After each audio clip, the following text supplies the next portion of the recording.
High student, আজকের chemical kinetics বা রাসায়নিক গতিবিদ্যার দ্বিতীয় পর্ব।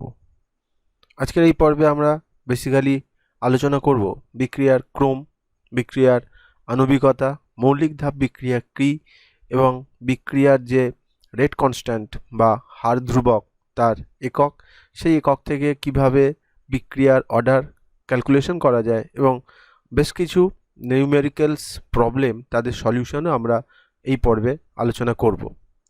সুতরাং তোমাদের পুরো ভিডিওটা দেখতেই হবে এবং সেই সঙ্গে তোমরা খাতা পেন নিয়ে অবশ্যই ভিডিওটি দেখবে যাতে তোমরা এগুলো নোট করে রাখতে পারো। পুনরায় আমরা চলে এসেছি আমাদের সেই channel live is chemistry by D ঢেকি। যদি ভিডিওটি ভালো লেগে থাকে তাহলে অবশ্যই লাইক, শেয়ার এবং সাবস্ক্রাইব করতে ভুলবে না। এবং শুধুমাত্র ইউটিউব নয়, আমাদের আরও দুটি প্ল্যাটফর্ম রয়েছে। ফেসবুক, যেখানে একটি গ্রুপ রয়েছে লাইভ ইজ কেমিস্ট্রি, যেখানে বিশদে আরও অনেক কিছু আলোচনা হয়, এবং একটি হোয়াটসঅ্যাপের গ্রুপ রয়েছে। হোয়াটসঅ্যাপ নম্বরটিও ওখানে দেওয়া রয়েছে। এই নাম্বারে তোমাদের ফিডব্যাক বা যদি কোনো কোয়ারিজ বা কোশ্চেন থাকে সেগুলো অবশ্যই জানাতে পারো। আজকে শুরুতেই আমরা যেটা আলোচনা করব সেটা হলো বিক্রিয়ার ক্রম, অর্থাৎ অর্ডার অফ দ্য রিয়াকশন। একটি রাসায়নিক বিক্রিয়াকে যদি আমরা ব্যালেন্সড সমীকরণ বা সমিত সমীকরণ হিসাবে লিখতে পারি, তার ক্ষেত্রে কিভাবে আমরা বিক্রিয়ার হার লেখা যায় সেটা আমরা শিখেছি। তো ওই বিক্রিয়ার হারটি লেখার ক্ষেত্রে দেখেছিলাম যে বিক্রিয়ক যেগুলো থাকে সেই বিক্রিয়কগুলোর ক্ষেত্রে ভরক্রিয়া সূত্র অনুযায়ী সেই বিক্রিয়কের যে অণুর সংখ্যা তাদের পাওয়ার দেখতে পাওয়া যায়। সুতরাং কোনো রাসায়নিক বিক্রিয়াকে যদি তার হার সমীকরণ আকারে আমরা প্রকাশ করি, তাহলে সেক্ষেত্রে বিক্রিয়কের যে গারত্বগুলো থাকবে সেই গারত্বগুলোর যে পাওয়ার বা ঘাত দেখতে পাওয়া যাবে, সেই পাওয়ার বা ঘাতগুলি হলো ওই বিক্রিয়কের সাপেক্ষে ওই রাসায়নিক বিক্রিয়ার অর্ডার বা ক্রম। এবং প্রত্যেকটি বিক্রিয়কের যে গারত্বের পাওয়ার থাকবে তাদের সমষ্টি হবে ওই রাসায়নিক বিক্রিয়ার সামগ্রিক ক্রম। জিনিসটা কি আমরা একটু বুঝে নিই। ধরো একটি রাসায়নিক বিক্রিয়া রয়েছে, সেই রাসায়নিক বিক্রিয়াকে আমরা এইভাবে লিখতে পারি বা একটা রাসায়নিক বিক্রিয়াকে আমরা এইভাবে প্রকাশ করছি। তো সে একটি রাসায়নিক বিক্রিয়া আমরা লিখি। ধরা যাক একটি রাসায়নিক বিক্রিয়া MA, তার সাথে NB বিক্রিয়া করে PC এবং QD প্রোডাক্ট তৈরি করছে। তাহলে এই বিক্রিয়ার ক্ষেত্রে যদি আমাদের ভরক্রিয়া সূত্র থেকে বিক্রিয়ার হার লিখতে হতো, তাহলে আমরা লিখতাম R সমান K into A two the power M এবং B two the power N, যেখানে এর গারত্ব এবং বির গারত্ব লেখা হলো। কিন্তু এটা আমরা যেটা লিখলাম সেটা হচ্ছে আমাদের পূর্ববর্তী আলোচনা থেকে আমরা জেনেছি যে এটা হলো ভর ক্রিয়া সূত্র থেকে।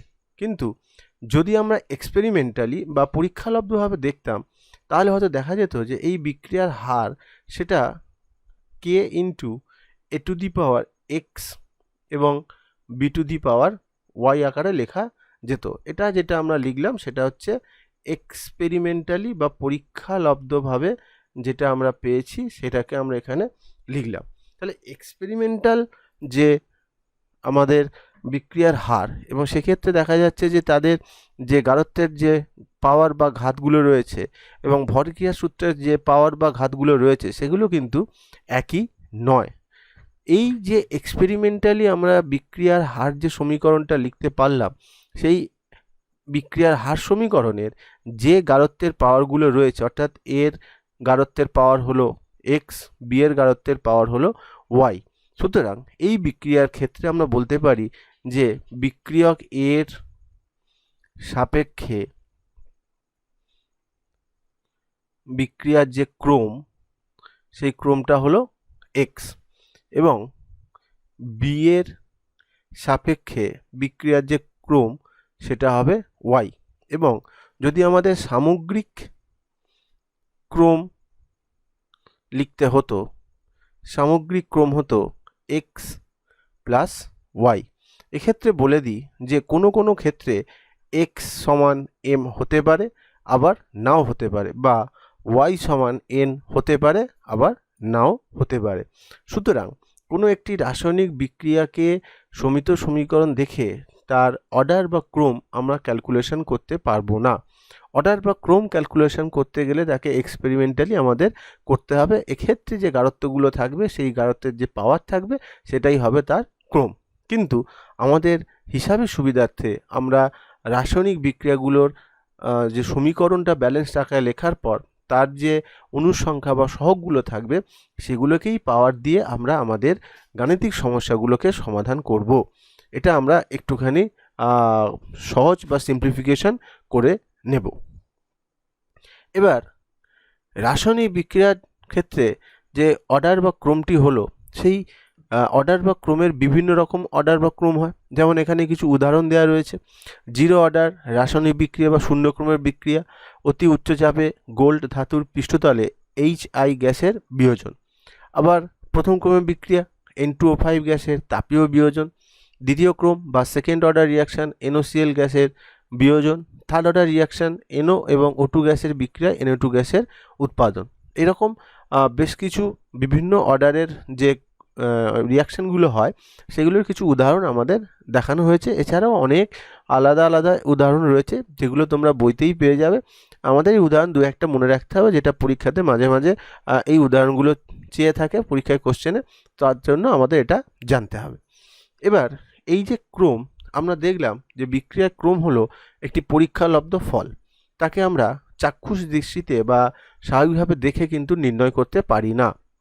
বিক্রিয়ার ক্রম নির্ণয় করা যায় সম্পূর্ণভাবে এক্সপেরিমেন্টাল ফাইন্ডিংস বা পরীক্ষালব্ধভাবে। বিক্রিয়ার ক্রমের মান শূন্য হতে পারে, পূর্ণ সংখ্যা হতে পারে, ভগ্নাংশ হতে পারে, আবার ধনাত্মক মান হতে পারে, ঋণাত্মক মানও হতে পারে। অর্থাৎ বিক্রিয়া ক্রমের যে মান সেই মানটা ধনাত্মক পূর্ণ সংখ্যা, ঋণাত্মক পূর্ণ সংখ্যা হতে পারে, ভগ্নাংশ হতে পারে, শূন্য হতে পারে। আবার কিছু কিছু বিক্রিয়া আছে যাদের কে নির্দিষ্ট কোনো ক্রম হিসাবে আমরা ব্যাখ্যা করতে পারি না। যেমন ধরো এখানে একটা বিক্রিয়া আমরা লিখছি, যে বিক্রিয়াটা খুবই কমন বিক্রিয়া বা খুবই সাধারণ বিক্রিয়া। সেই বিক্রিয়ার ক্ষেত্রে H2 প্লাস Br2 এই বিক্রিয়ার ক্ষেত্রে তৈরি হয় 2HBr। তো এই যে একটা সাধারণ বিক্রিয়া, এই বিক্রিয়ার ক্ষেত্রে যদি আমরা এক্সপেরিমেন্টালি তার হারটাকে প্রকাশ করি সেটা হয় এরকম। এটা কিন্তু এক্সপেরিমেন্টাল, নট দ্যাট যে এটাকে আমরা চাক্ষুষ দেখে তার হারটাকে লিখতে পারছি।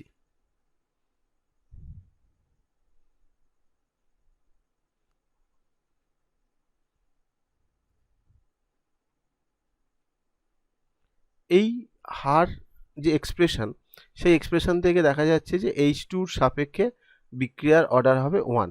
কিন্তু যদি আমাদের Br2 সাপেক্ষে বিক্রিয়ার অর্ডার লিখতে হয় বা HBr সাপেক্ষে বিক্রিয়ার অর্ডার লিখতে হয়, সেক্ষেত্রে কিন্তু আমরা এই বিক্রিয়ার নির্দিষ্ট অর্ডার পাবো না। সুতরাং কিছু কিছু বিক্রিয়া আছে যাদের ক্ষেত্রে নির্দিষ্ট কোনো অর্ডার বা নির্দিষ্ট কোনো ক্রম আমরা খুঁজে পাবো না। এরপর আমরা চলে যাব এলিমেন্টারি স্টেপ অফ রিয়াকশন বা মৌলিক ধাপ বিক্রিয়া। মৌলিক ধাপ বিক্রিয়াটা কি?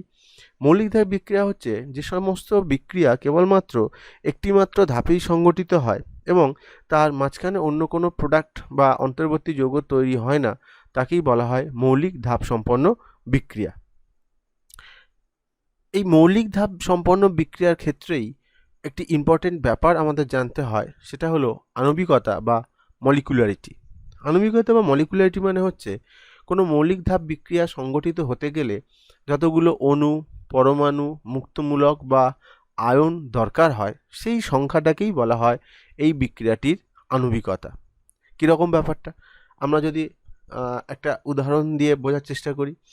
ধরো আমরা একটা উদাহরণ লিখছি, যে ধরে নিলাম যে এই যে বিক্রিয়াটা নাইট্রোজেন প্লাস হাইড্রোজেন বিক্রিয়া করে অ্যামোনিয়া উৎপন্ন করছে, এটি ধরে নিলাম একটি মৌলিক ধাপ সম্পন্ন বিক্রিয়া। এটা আমরা ধরে নিলাম এটা হলো একটা মৌলিক ধাপের বিক্রিয়া। তাহলে এর ক্ষেত্রে দেখা যাচ্ছে যে নাইট্রোজেনের একটি অণু হাইড্রোজেনের 3টি অণুর সঙ্গে বিক্রিয়া করছে। সুতরাং এক্ষেত্রে যদি আমরা আণবিকতা নির্ণয় করি তাহলে তার আণবিকতার মান হবে কত? 4। অর্থাৎ এই বিক্রিয়ার ক্ষেত্রে তার মলিকুলারিটি বা আণবিকতা হচ্ছে কত? 4। সুতরাং এই যে আণবিকতা, এই আণবিকতা এটা কিন্তু সম্পূর্ণ একটি তাত্ত্বিক ব্যাপার, এর কোনো এক্সপেরিমেন্ট বা পরীক্ষালব্ধ ফলের দরকার নেই। এবং এই আণবিকতার মান, এর মান কিন্তু কেবলমাত্র ধনাত্মক পূর্ণ সংখ্যা হবে। আণবিকতার মান কেবলমাত্র ধনাত্মক পূর্ণ সংখ্যা হবে, এর মান শূন্য, নেগেটিভ, ভগ্নাংশ হতে পারবে না।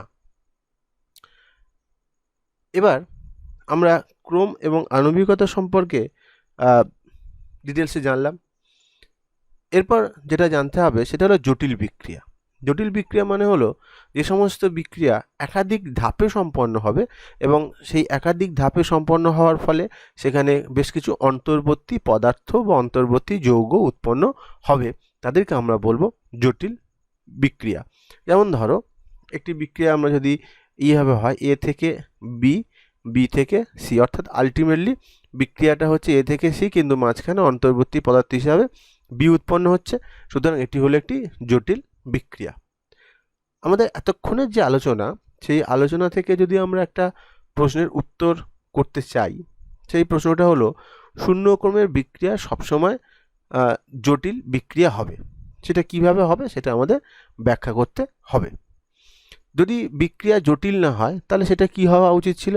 মৌলিক বিক্রিয়া। মৌলিক বিক্রিয়া মানে একটি মাত্র ধাপে সম্পন্ন হবে এবং মৌলিক বিক্রিয়ার ক্ষেত্রে আণবিকতা এবং ক্রম একই হবে। তাহলে এক্ষেত্রে ক্রমের মান বলে দিয়েছে কত? এক্ষেত্রে দেখো ক্রমের মান বলে দিয়েছে 0।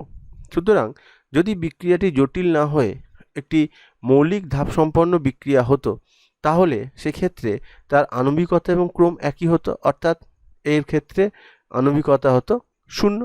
সুতরাং আণবিকতা 0 মানে আমরা সংজ্ঞা থেকে দেখতে পাচ্ছি যে এই বিক্রিয়াটি হতে গেলে বিক্রিয়কের অণুর সংখ্যা বা পরমাণুর সংখ্যা বা আয়নের সংখ্যা বা মুক্তমূলকের সংখ্যা যাই হোক না কেন তার মান হচ্ছে 0। মানে কোনো বিক্রিয়কের কণা বিক্রিয়া করছে না কিন্তু বিক্রিয়াতে পদার্থ উৎপন্ন হচ্ছে, এটা কিন্তু বাস্তবে সম্ভব নয়। সুতরাং এই বিক্রিয়াটি আমরা যেটা ধরে নিয়েছিলাম যে মৌলিক ধাপের বিক্রিয়া, সেটা কিন্তু সঠিক নয়। সুতরাং বিক্রিয়াটি হতে গেলে তাকে জটিল প্রক্রিয়ার মাধ্যমে বা জটিল ধাপ সম্পন্ন বিক্রিয়ার মাধ্যমে হতে হবে। এমনভাবে হবে যার মাঝখানে অন্তর্বর্তী অনেকগুলো পদার্থ থাকবে এবং ওভারঅল বা সামগ্রিক বিক্রিয়ার অর্ডার বা ক্রম হয়ে যাবে 0। তাহলে বোঝা গেল যে শূন্যক্রমের বিক্রিয়া কেন সবসময় জটিল বিক্রিয়া হয়। এবার ক্রম এবং আণবিকতার মধ্যে বেশ কিছু পার্থক্য রয়েছে, আমরা একটু পার্থক্যগুলো দেখে নিই। যদিও আলোচনার প্রসঙ্গে তোমরা বুঝতে পেরেছো কোনটা ক্রম এবং আণবিকতার মধ্যে পার্থক্য কি হবে। ক্রম মানে হচ্ছে বিক্রিয়ার হার সমীকরণ উপস্থিত গাঢ়ত্বের রাশিগুলোর ঘাতের সমষ্টি। আণবিকতা মানে মৌলিক ধাপ বিক্রিয়ার জন্য সবথেকে কম যতগুলি বিক্রিয়কের কণা উপস্থিত থাকবে সেই সংখ্যা। ক্রম হলো একটি পরীক্ষালব্ধ মান, আণবিকতা একটি তাত্ত্বিক মান। ক্রমের মান 0, ধনাত্মক, ঋণাত্মক, ভগ্নাংশ সবই হতে পারে, কিন্তু আণবিকতার মান ধনাত্মক পূর্ণ সংখ্যাই হবে। ক্রম জটিল ধাপের জন্য প্রযোজ্য, কিন্তু আণবিকতা কেবলমাত্র মৌলিক ধাপের জন্য প্রযোজ্য। উষ্ণতা, গাঢ়ত্ব, চাপ পরিবর্তন দ্বারা ক্রম পরিবর্তন করা যায়, কিন্তু উষ্ণতা, গাঢ়ত্ব, চাপ পরিবর্তনের দ্বারা আণবিকতা পরিবর্তন করা যায় না। এই হলো ক্রম এবং আণবিকতার মধ্যে একটি পার্থক্য।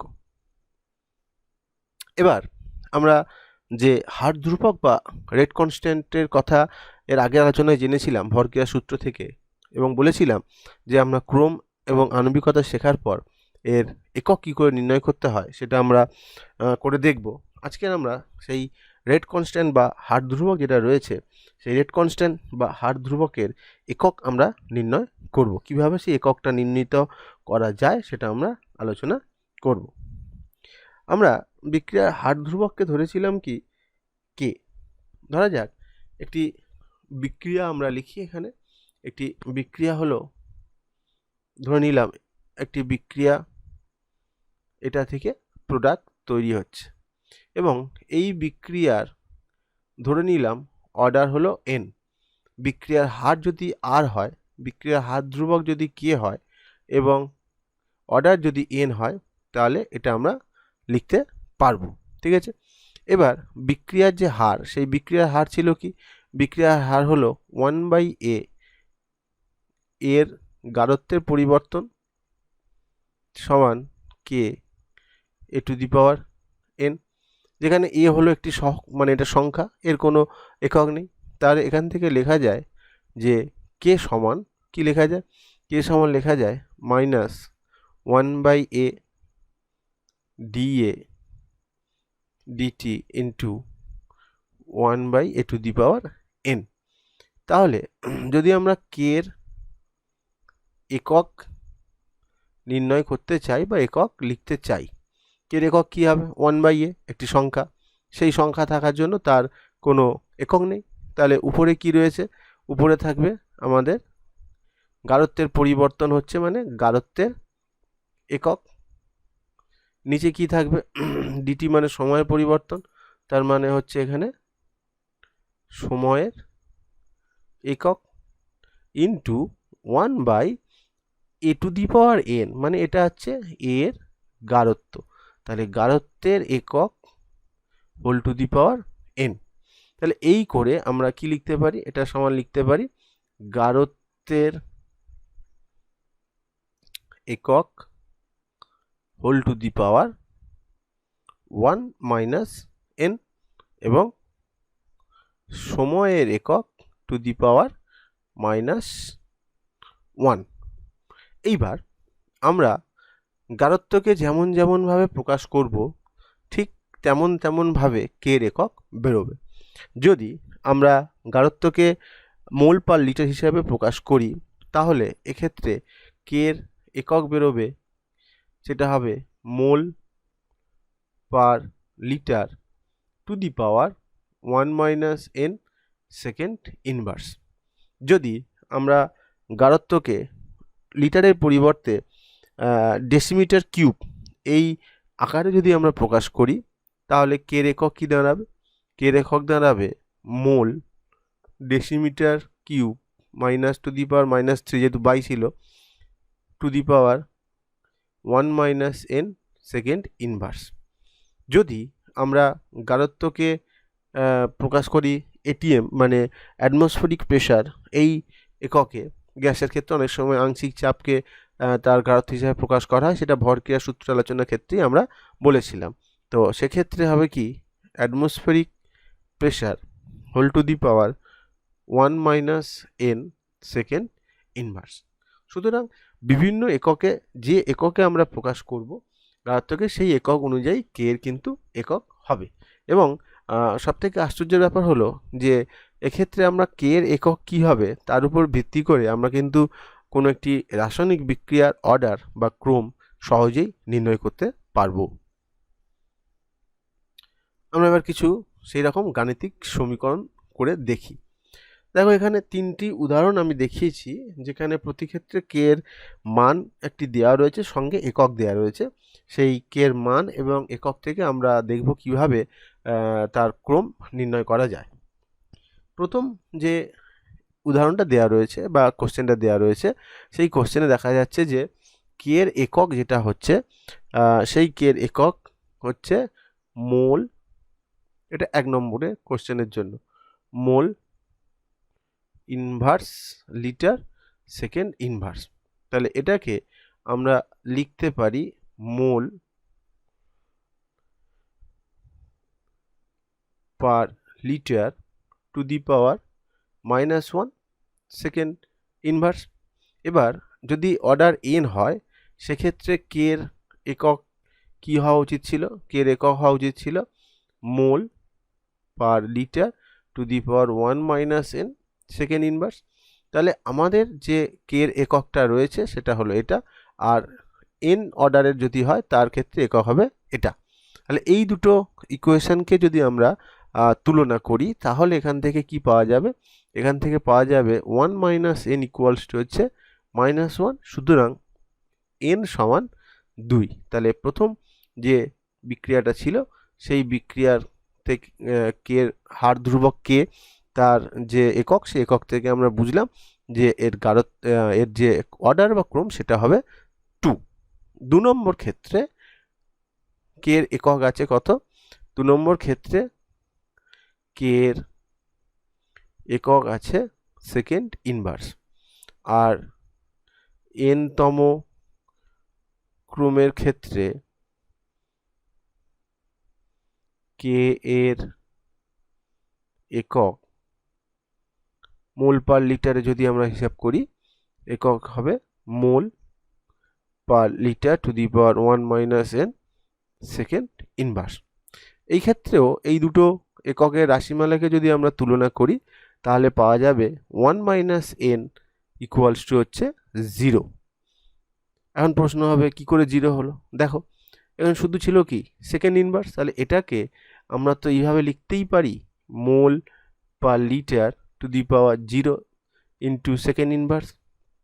সুতরাং এখান থেকে পাওয়া যাবে 1 - n equal to 0, that is n সমান 1। তার মানে এটা হলো ফার্স্ট অর্ডার রিয়াকশন। 3 নম্বর যে কোশ্চেনটা ছিল তার ক্ষেত্রে কে এর যে এককটা ছিল আমি করে দেখিয়ে দিচ্ছি, সেটা ছিল ATM two the power -2 second inverse. ATM এককে যদি আমরা বার করি তাহলে কে এর nth অর্ডারের জন্য বা nতম অর্ডারের জন্য যে এককটা হয় সেটা ছিল ATM two the power 1 - n second inverse.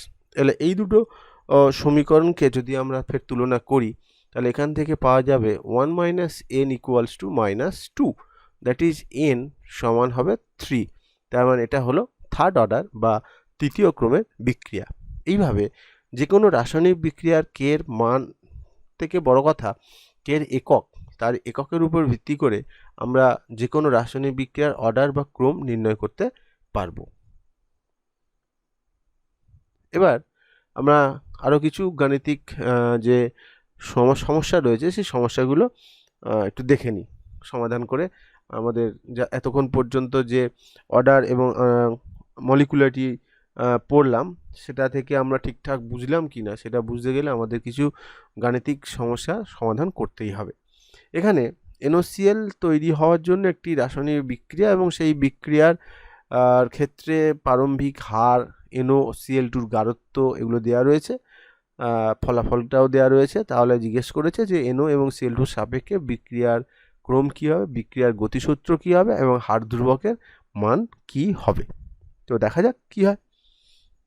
তাহলে এখানে আমাদের যে রাসায়নিক বিক্রিয়াটা দেওয়া রয়েছে সেই রাসায়নিক বিক্রিয়াটা হচ্ছে এরকম, 2NO প্লাস Cl2, এখান থেকে তৈরি হচ্ছে 2NoCl। এই রাসায়নিক বিক্রিয়াটা আমাদের দেওয়া রয়েছে। তাহলে এই রাসায়নিক বিক্রিয়ার ক্ষেত্রে যদি আমরা বিক্রিয়ার আর ক্রমটা ধরে নিই, সেই ক্রমটা ধরে নিলাম যে NO সাপেক্ষে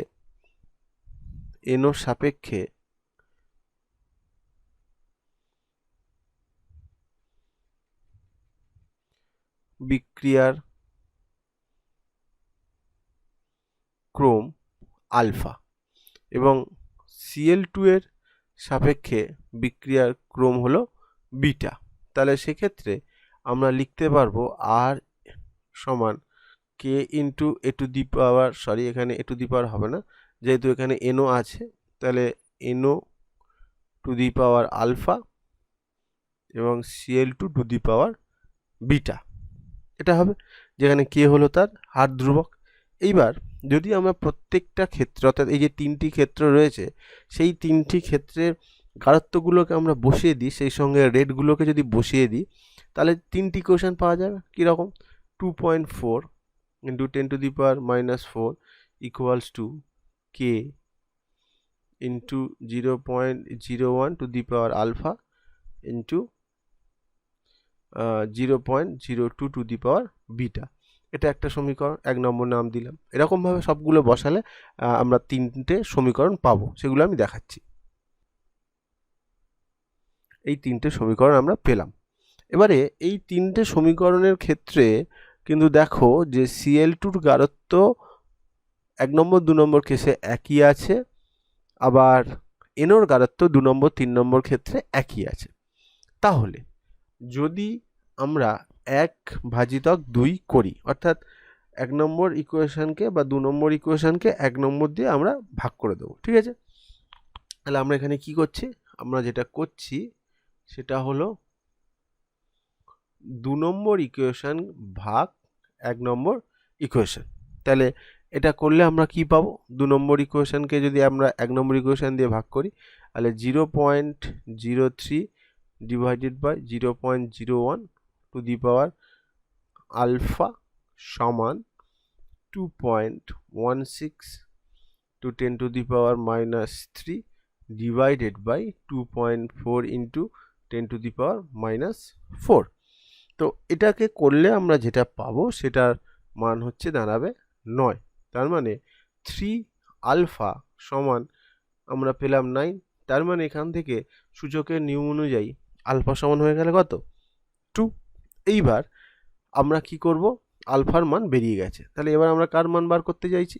এবার আমরা বিটার মান বার করতে চাইছি। তাহলে সেক্ষেত্রে দেখতে হবে আলফার কোন দুটো মান একই আছে, সেটা আছে 2 নম্বর এবং 3 নম্বর সমীকরণকে একই রকমভাবে যদি আমরা 3 ভাজিতক 2 করি, তাহলে সেক্ষেত্রে আমরা যদি সবগুলো মান বসিয়ে দিই তাহলে যেটা পাবো 2 whole to the power beta সমান 4.32 into 10 to the power minus 3 divided by 2.16 into 10 to the power minus 3। তার মানে এখান থেকে পাবো 2 to the power বিটা সমান 2। তার মানে সূচকের নিয়ম অনুযায়ী বিটা সমান হবে কত?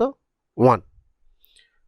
তাহলে আমরা কি দেখতে পেলাম? তাহলে আমরা দেখলাম যে এনওর সাপেক্ষে বিক্রিয়ার অর্ডার হলো 2, Cl2 সাপেক্ষে বিক্রিয়ার অর্ডার হলো 1। তাহলে আমরা বিক্রিয়ার অর্ডার বার করে ফেললাম। তার মানে যেটা পেলাম সেটা হচ্ছে এনও এর সাপেক্ষে বিক্রিয়ার অর্ডার ধরেছিলাম আলফা, সেই আলফার মান বেরিয়েছে 2, তাহলে বিক্রিয়ার ক্রম হলো 2 এবং Cl2 সাপেক্ষে বিক্রিয়ার ক্রম নির্গত হলো 1।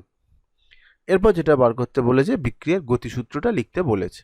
তাহলে বিক্রিয়ার গতিসূত্র আর সমান বিক্রিয়ার হার ধ্রুবক NO square Cl2 to the power 1।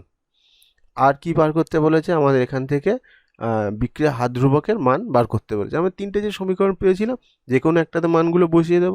তো আমি ইচ্ছাকৃতভাবে এখানে 1 নম্বর সমীকরণে সমস্ত মানগুলো বসিয়ে দিচ্ছি।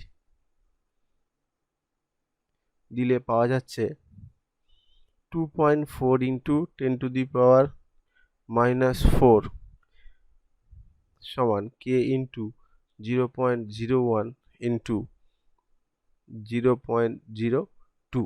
এটা করলে k আসবে, k এর যে মানটা সেই মানটা আসবে 1.2 into 10 to the power 2। এইবার আমাকে শুধু হার ধ্রুবকের মান লিখলে কিন্তু হবে না, তার এককটাও লিখতে হবে। এখানে দেখতে পাচ্ছি যে বিক্রিয়ার ওভারঅল অর্ডার বা সামগ্রিক ক্রম হচ্ছে কত? 3 এবং এগুলো মোল পার লিটার এই এককে প্রকাশ করা হয়েছে। তাহলে কে এর একক হবে mole per litre 1 minus 3 into second inverse. তার মানে কে এর ক্ষেত্রে আমরা যে একক সমেত যে মানটা পাবো সেই মানটা গিয়ে দাঁড়াবে litre square mole two the power minus 2 second inverse. তাহলে বুঝতে পারলে যে আমরা একটা অঙ্কের মাধ্যমে অনেক জিনিসগুলোই শেখার চেষ্টা করলাম এবং সেক্ষেত্রে কের শুধুমাত্র মান লিখে বেরিয়ে গেলে কিন্তু অঙ্কটা কমপ্লিট হবে না। সেক্ষেত্রে হার ধ্রুবকের এককটাও লিখতে হবে। একক মুখস্থ করার কোনো দরকার নেই, আমাদের দেখতে হবে যে বিক্রিয়কগুলো কোন এককে আছে এবং সেই সঙ্গে সেই বিক্রিয়কগুলোর ক্ষেত্রে অর্ডার কত বেরোচ্ছে, সেই অর্ডার থেকে আমরা কে এর মানটা চটপট লিখে ফেলতে পারবো। চলো আরও একটা অঙ্ক আছে এখানে। অঙ্কটা হচ্ছে যে একটি বিক্রিয়া দেওয়া রয়েছে, দিয়ে বলছে এ এর গাঢ়ত্ব দ্বিগুণ করলে বিক্রিয়ার হার দ্বিগুণ হয়, বি এর গাঢ়ত্ব দ্বিগুণ করলে বিক্রিয়ার হার 4 হয়। তাহলে বিক্রিয়ার সামগ্রিক ক্রম কত হবে এবং বিক্রিয়ার হার সূত্র কি হবে? তাহলে আমাদের যে বিক্রিয়াটা আছে, যে বিক্রিয়াটা দেওয়া আছে, এটা আমরা আগের মতো এ এর সাপেক্ষে তার ক্রম কত হবে ধরে নিলাম এক্স, বি এর সাপেক্ষে তার ক্রম হবে ধরে নিলাম ওয়াই। তাহলে বিক্রিয়ার হার সমীকরণ হবে কে হবে তার হার ধ্রুবক A to the power X into B to the power Y. এবারে কি কন্ডিশন বলেছে? যদি এর গাঢ়ত্ব দ্বিগুণ করা হয় তাহলে বিক্রিয়ার হার দ্বিগুণ হবে। তাহলে এ একটা সমীকরণ দাঁড়াবে, এটা 1 নম্বর, এটা 2 নম্বর। এবার বলেছে যদি বি এর গাঢ়ত্ব দ্বিগুণ করা হয় বিক্রিয়ার হার 4 গুণ হবে। এখানে কিন্তু এর গাঢ়ত্বের কোনো পরিবর্তন হচ্ছে না, শুধুমাত্র বি এর গাঢ়ত্বের পরিবর্তন হচ্ছে। তাহলে এখানেও আমরা 3টে ইকুয়েশন পেলাম। এবার এই 3টে ইকুয়েশন থেকে এক্স আর ওয়াই এর মানটা বার করতে হবে। তাহলে দেখো যদি আমরা 2/1 করি, 2/1, কারণ এক্ষেত্রে ওয়াই এর যে পাওয়ার রয়েছে তার মানটা সমান হচ্ছে, তাহলে সেক্ষেত্রে আমরা কি পাবো? সেক্ষেত্রে আমরা পাবো 2 সমান 2 টু দি পাওয়ার এক্স, এটা পাবো। তার মানে এখান থেকে সূচকের নিয়ম অনুযায়ী এক্স সমান দাঁড়ালো 1। এবারে আমরা ওয়াই এর মান বার করব।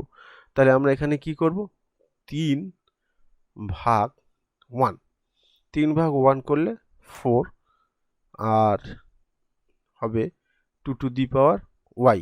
তাহলে সূচকের নিয়ম অনুযায়ী ওয়াই সমান হয়ে গেল 2।